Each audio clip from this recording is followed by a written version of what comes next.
Como saber se tem direito ao BPC Loas? Fique nesse vídeo que estaremos explicando tudo sobre esse benefício. E você que chegou a esse canal, seja muito bem-vindo. Eu sou Samara Vieira, advogada previdenciária há mais de 10 anos e estou aqui com Ana Débora Gino, uma de nossas especialistas do escritório, e estaremos trazendo para você todos os segredos do benefício BPC Loas Idoso. Oi, pessoal, eu sou a Ana Débora, estou hoje aqui com a doutora Samara, que na verdade ela é a entrevistada aqui, né, que vai estar respondendo todas as perguntas sobre o BPC Idoso, né? E eu gostaria, né, de iniciar perguntando o que é o BPC Loas Idoso. Conte pra gente, explique, né, já dê a definição aí pro pessoal que está nos assistindo. Então, o BPC Loas, na verdade, o nome do benefício é Benefício de Prestação Continuada. E esse benefício, ele trouxe essa possibilidade de se conceder ao idoso, né, à pessoa idosa e à pessoa deficiente. E esse benefício ele está previsto na LOAS, que é a Lei Orgânica da Assistência Social. E por esse fato acabou sendo mais conhecido como LOAS, né? É difícil chegar no escritório, eu quero dar entrada no BPC. Já falo, eu quero dar entrada no LOAS. Sim. E no caso do BPC Loas Idoso, né?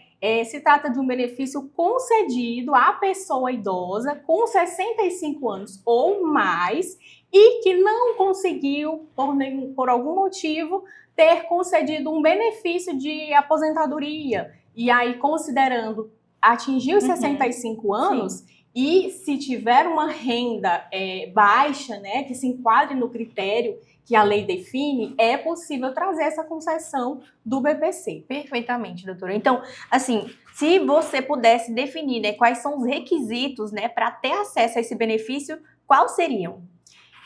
O principal requisito é a idade, né? A idade de 65 anos. Outro requisito importante trazido pela legislação é a inscrição no cadastro único. E outro requisito que foi atualmente estabelecido é a biometria. Tanto para o BPC idoso quanto para o BPC deficiente é necessário que haja a coleta de biometria, pois é uma exigência. E o outro critério essencial para acesso a esse benefício é a questão da renda familiar.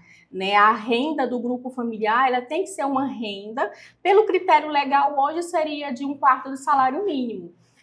Mas existem outros critérios que a gente pode até mesmo discutir judicialmente, se for o caso, né, para acesso a esse benefício, mas de fato ter uma renda baixa. Sim, e até o requisito que o INSS traz, né, traz um termo, renda per capita, né, então assim, até para o pessoal é um pouco difícil entender o que é per capita. Você informou que é 1/4 de salário mínimo, como que funciona essa divisão dentro da casa?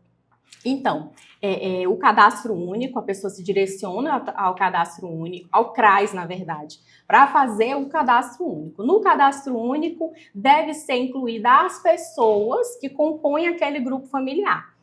Dentro dessas pessoas que estão nesse cadastro, é avaliada as rendas, né? Soma-se, se for o caso, né, de mais uma pessoa ter uma renda na família.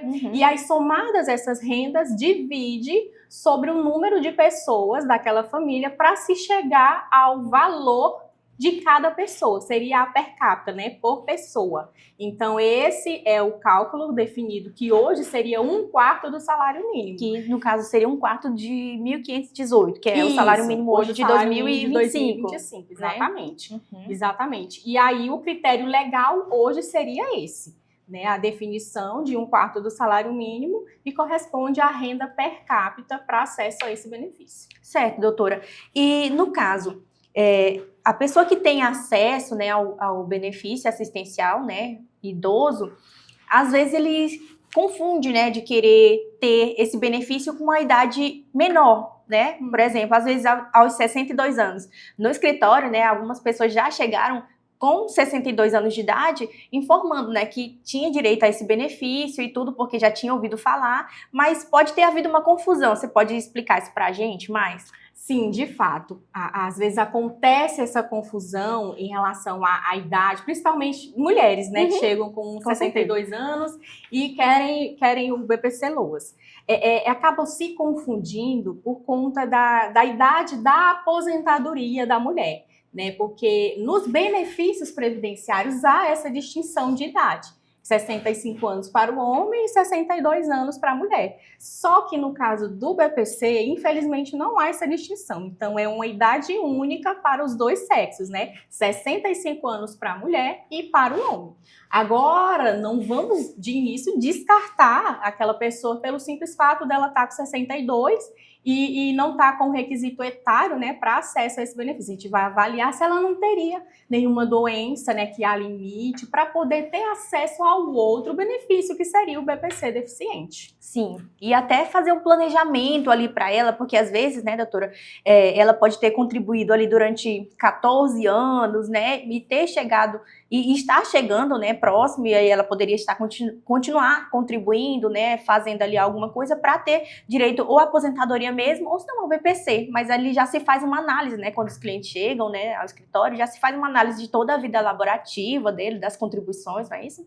Por algum acaso, quando o assistido vem a pedir o benefício e vem a ser negado no INSS, quais são as opções que ele pode estar tendo para poder recorrer, né, ou ter esse direito assegurado na vida dele? Quais são as vias que ele tem disponíveis?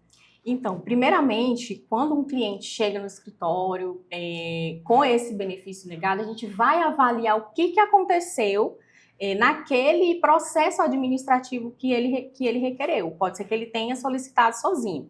Então, ao avaliar esse processo administrativo, a gente verifica se, a princípio, poderíamos solicitar novamente no INSS, dessa vez organizando os documentos necessários, atualizando Sim. o cadastro, vendo as necessidades para que seja realizado um novo pedido. Ou a depender do tempo em que aquele requerimento está indeferido, a gente recorre à via judicial ou, a depender ainda, um recurso administrativo no CRPS, né, que é o Conselho de Recursos da Previdência Social. Então, primeiro a gente avalia as estratégias, corrige o que tiver de ser corrigido, e aí ingressamos com a medida mais adequada. Daí a importância de ter um processo muito bem montado, né, doutora? Isso. Porque desde a ida no CRAS para fazer o cadastro, daí já deve ter uma orientação de quais valores informar, né? Não mentindo, né? Falando Isso. totalmente a veracidade dos fatos, mas destrinchando, falando, né? Falando sobre todos os gastos que se tem dentro da casa, com aluguel, com medicamento, informando se tem uma pessoa com deficiência dentro da casa também, não é isso, doutora? Isso mesmo. A importância do CRAS, do cadastro único, ela é essencial porque é o principal meio que o INSS se utiliza para valorar e avaliar a concessão daquele benefício, no caso do BPC idoso. E aí você até trouxe, né, essa importância de estar atualizando sempre o cadastro único de 2 em 2 anos. Importante fazer essa atualização sempre que houver alguma alteração no grupo familiar ou de endereço, né, para evitar que se tenha alguma revisão ou caia aí no pente fino, não é isso? Isso, porque a Lei da Assistência Social, ela traz como um critério de revisão de 2 em 2 anos. O INSS pode sim fazer essa verificação para analisar se aquela família, aquele beneficiário ainda satisfaz os requisitos para continuar recebendo o benefício. Porque no caso do BPC idoso, assim, sabe que a idade não vai retroagir, né? Então, sim, vai avaliar o quê? A questão da renda familiar, se ainda está dentro do critério necessário para que haja ainda a manutenção daquele benefício naquela família. Isso, porque às vezes pode estar alguém no grupo familiar que já nem faz mais parte, né, doutora? Às vezes já saiu, já se casou, mas ainda está lá no cadastro único, e isso pode acabar interferindo no benefício, né, do idoso que tanto necessita desse benefício, não é isso? Exatamente. E aí a importância de excluir quem já está fora ou incluir. Vai ser necessário essa atualização do cadastro, que hoje é de 2 em 2 anos, mas se houver uma alteração antes desse período, o segurado, né, o assistido vai até o CRAS para poder fazer essa sua atualização, para evitar, né, uma suspensão. Porque o INSS de primeiro plano não vai lá e cessa o benefício, ele suspende o benefício e aí dá um prazo para que haja informação, uma justificativa, para que se venha, então, a trazer para o INSS a justificativa que vai dar continuidade àquele benefício. E o INSS tem que dar essa oportunidade da pessoa justificar. Sim, não é isso? Não pode cessar de plano. Se cessar, já o INSS estaria cometendo uma irregularidade. Entendeu? Então, ele tem que abrir essa oportunidade para se atualizar o cadastro, e aí, então, com essa atualização, a pessoa volta a receber o seu benefício, se for validado. E outra coisa, doutora, já vi casos, né, de pessoas que eram casadas, né, completavam ali os 65 anos, porém tinha na casa alguém que superava a renda, né? E aí ela queria tirar dessas pessoas do grupo familiar. Seria algo indicado? Você cita algum filho, algum parente dentro da família, ou você fala o próprio beneficiário? O beneficiário que é casado. Sim. Você está questionando se ele teria que tirar do seu cadastro o seu cônjuge ou... Isso, cônjuge ou companheiro. Que implicações teria aí na frente? Isso aí às vezes realmente acontece de chegar no escritório alegando, porque o meu esposo ou minha esposa ele é aposentado. E às vezes ele é aposentado só com salário mínimo, aí já pensa que o outro requerente, né, não teria esse direito. Mas aí nós temos uma ressalva importante na legislação, porque rendas provenientes de benefício, inclusive, né, benefício previdenciário de um outro cônjuge, se, né, no caso, a título de salário mínimo, não vai prejudicar em nenhum momento o acesso ao benefício ao outro cônjuge, porque a lei garante que, havendo uma renda, né, na família, seja de um outro BPC ou de aposentadoria, não vai ser contada aquela renda para acesso ao benefício àquela outra pessoa que vai solicitar. Então, não há essa necessidade de ir lá excluir, né, de dizer que não está mais casada porque aquele seu esposo ou sua esposa tem um benefício previdenciário. Não há essa necessidade. Às vezes podem, né, na mesma casa, ter 2 ou 3 pessoas direito ao BPC deficiente, né? Porque essas rendas até salário mínimo não computam, né? Isso. E aí pode ter até a implicação, né, doutora, em relação a excluir o cônjuge, e esse cônjuge recebia um benefício previdenciário, por exemplo. E até para solicitar uma pensão por morte, depois seria difícil de estar comprovando esse vínculo marital, esse vínculo aí com esse cônjuge que faleceu, porque não estava no cadastro único, foi excluído para que a pessoa tivesse direito, né, ao BPC LOAS. Então é uma fraude, né? O que não é indicado. Isso, a pessoa estaria demonstrando para o INSS que teria encerrado a sua vida conjugal por ter excluído aquela pessoa. Então, quando vir a falecer, né, porventura, a pessoa que hoje seria beneficiária do LOAS, e aí trocar o benefício, a gente sabe que a pensão por morte, por ser um benefício previdenciário, ele tem ali a garantia do 13º, então, querendo ou não, é mais vantajoso. Só que se ela acabar fazendo isso, ela vai trazer um prejuízo lá na frente, na hora de solicitar essa pensão. Doutora Samara, agora uma dúvida bem detalhista. Tem alguma brecha no INSS para que o BPC idoso deixe uma pensão por morte? Sim, existe sim uma possibilidade de o beneficiário de BPC LOAS deixar o direito à pensão por morte ao seu cônjuge, ao dependente, né, que ali tiver. Quando o beneficiário estiver recebendo ali o BPC LOAS, ele pode estar vertendo contribuição para o INSS na opção de facultativo, na condição de facultativo, inclusive sobre o código 1473, que é a alíquota de 11%. Já fica essa ressalva, porque às vezes ele vai pensar, não, eu vou contribuir, vai contribuir como facultativo baixa renda. Infelizmente, se for nesse código do baixa renda, vai prejudicar aí a manutenção do seu benefício. Porque já se tem uma renda, né? Exatamente, porque o fato de estar recebendo o BPC, ele é computado como uma renda, no caso do baixa renda, que seria o critério de 5%.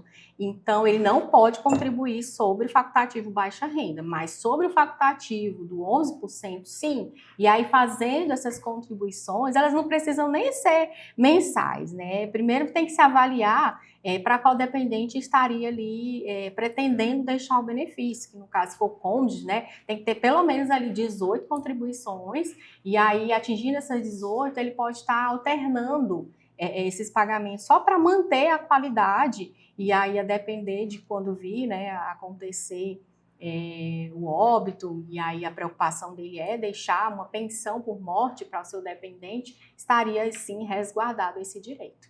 Essa informação é muito importante, doutora Samara. Eu acredito que muitos, né, não saibam dessa informação e que às vezes deixam passar porque não sabiam. Isso, inclusive lá no escritório, quando acontece de a gente acabar vindo a solicitar como última alternativa, né, um BPC, a gente já se preocupa com isso. Vamos avaliar quem são os seus dependentes, vamos organizar para você fazer um pagamento para estar resguardando esse direito ao seu dependente. Então, a gente tem essa preocupação em fazer esse planejamento aí, digamos que sucessório, né? Isso, que vai além de só um benefício, né? Pensa ali em todo o grupo familiar, nas pessoas que dependem. Então, nunca é só um benefício, né, doutora? Isso. Quando chega, tem que ser analisado todos os fatores sociais, né, em que a pessoa está inserida, né, na sociedade. Isso mesmo. E detalhe, essa possibilidade de fazer a contribuição, inclusive há casos em que chega para a gente, né, um segurado que tem ali 10, 12 anos de contribuição, e aí ele já está com seus 65 anos. Então, de imediato, Perfeito. A gente já vai o quê? Fazer a solicitação do BPC-LOAS. Mas ali a gente já verifica com o nosso cliente para ele fazer as contribuições até atingir o necessário. E aí a gente converte esse BPC numa aposentadoria. Por quê? Porque é mais vantajoso para o nosso cliente um benefício previdenciário do que o assistencial. E já está tão pertinho, né? Então é só uma análise maior, né, de toda a vida do segurado, né? Isso mesmo. De tudo que ele já contribuiu para não deixar passar, para ir pelo caminho mais fácil. Isso, para não ficar perdido. São anos de contribuição. Então, não é pelo fato de não ter atingido ali naquele primeiro momento que ele vai deixar perdido aquele período. Então, ele atinge a idade hoje para o BPC, a gente consegue, né, ali o benefício e depois faz aquele planejamento para ele continuar com as contribuições e mais à frente converter esse benefício no previdenciário. Agora, doutora, fala para quem está assistindo como que faz esse pedido de benefício no INSS. Hoje o INSS, depois que se tornou virtual, é possível solicitar esse pedido pelo próprio aplicativo do Meu INSS, ou ligando no 135, ou até mesmo indo à agência do INSS. A gente sabe que quando liga no 135, é apenas aberto o requerimento. Depois de aberto aquele requerimento, o idoso ele tem que fazer o que? A juntada dos documentos para a avaliação desse benefício solicitado. Então, aí essa documentação pode ser anexada ali no aplicativo do Meu INSS e ficar acompanhando a avaliação, porque pode ser que haja alguma exigência, como tem acontecido bastante, né? Principalmente para juntar a biometria. Inclusive, qual que é o prazo que eles estão solicitando? Você se recorda, Débora? Sim, são 120 dias que eles dão prazo para estar regularizando, né, a situação eleitoral no cadastro da biometria, não é isso, doutora? Isso mesmo, tá afiada. E aí, essa solicitação é feita dessa forma. A gente sabe que o CRAS, ele tem um papel importantíssimo, inclusive, no cadastro único, em realizar o cadastro único, e às vezes eles até oferecem, né, para poder fazer ali a solicitação do benefício. Mas agora vamos para uma pergunta mais polêmica, né? Qual que é o papel, né, do advogado nessa solicitação? Às vezes o pessoal do CRAS, né, as assistentes sociais, informam que não é necessário um advogado. Mas por que o idoso deveria estar procurando um advogado para estar fazendo esse requerimento? Que parece tão fácil, né, por cima. Isso, aparentemente parece fácil, né? É só ter a idade, é só ter o cadastro único, é só juntar ali os documentos. mas já chegou no escritório benefício indeferido por conta do próprio pedido realizado pelo CRAS. Mas, gente. Por quê? Porque eles, na hora de fazer a solicitação, às vezes não fazem esse detalhe de organizar quem é ali do grupo familiar. Às vezes é um filho que está solteiro, mas ele está numa convivência de união estável e ele tem uma renda. Não é ali comprovado na hora de solicitar os documentos, de juntar os documentos, que existe ali uma união estável e aí a renda daquele filho não pode ser computada na análise do pedido. Então, acaba que a ajuda ofertada ali pelo CRAS traz um prejuízo, gerando um indeferimento do benefício. Então, o papel do advogado na solicitação desse benefício é fazer essa análise da documentação necessária, provar ali o que pode ser descartado na hora da análise da renda, para evitar, né, uma exigência desnecessária ou até mesmo um indeferimento do pedido. Sim, então se você pudesse definir em 2 características, né, qual a importância do advogado, né, nesse pedido, quais seriam? Eu trago uma já, né, que na verdade é a rapidez, que é mais rápido, né? E o outro seria o quê? A segurança. Sim. Eu coloco a segurança porque ali o advogado ele vai estar orientando, vai estar lutando para se conseguir aquele benefício. Então, a segurança que o profissional, advogado, na solicitação do benefício é justamente evitar um indeferimento desnecessário, evitar ter que bater das portas do judiciário ou do CRPS para corrigir algo e evitar prejuízo financeiro, porque a gente sabe que quando dá entrada no pedido, aquela data ali é um marco temporal para efeitos financeiros. Uhum. Então, um pedido mal feito, né, um pedido realizado com provas, inclusive, contrárias, né, à necessidade daquele benefício, pode trazer um prejuízo, inclusive, financeiro. Sim, e que já era, por exemplo, para o assistido estar recebendo, né? E acaba demorando mais tempo para ele estar pegando nesse dinheiro, não é isso? Isso mesmo, e a gente sabe que dinheiro ali pro idoso é essencial para o custeio, para a própria subsistência, né? E ali um pedido bem feito, um pedido organizado, vai trazer esse reflexo de celeridade, né, de rapidez ali na concessão do benefício. Isso mesmo, doutora. Doutora Samara, eu consigo ver, né, diariamente que o atendimento ao cliente, ele é sempre humanizado, né, lá no escritório, ver todos os detalhes. E como que é o atendimento, né, de clientes, de pessoas que são de outros estados, né? O escritório, ele também faz esse atendimento? Sim, lá no escritório, a gente pode dizer que nós atendemos o Brasil todo. Nós primamos também pelo esse atendimento humanizado, ainda que seja de forma virtual. Não quer dizer que o fato de não estarmos ali com o cliente presencial, né, cara a cara ali no nosso escritório, que o atendimento vai ser diferenciado.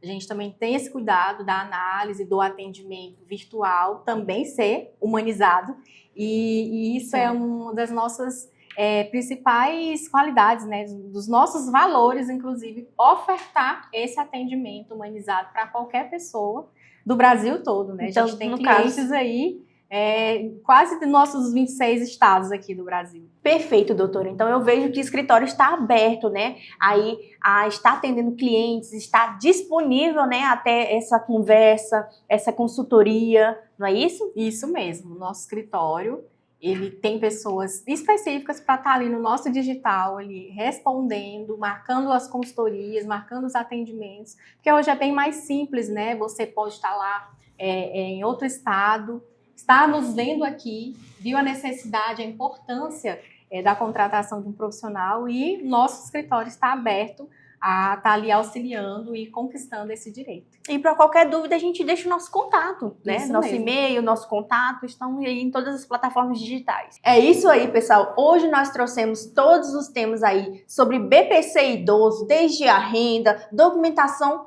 e dicas práticas. A doutora Samara trouxe aí minuciosamente sobre esses detalhes.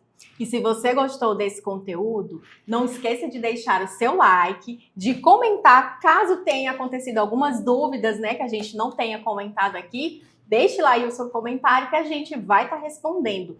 E não esqueça também de compartilhar esse conteúdo com pessoas, né, que podem se beneficiar com essas informações. E se inscreva no nosso canal para ficar aí atualizado, pois teremos mais conteúdos igual a esse. Agradecemos por terem assistido até aqui.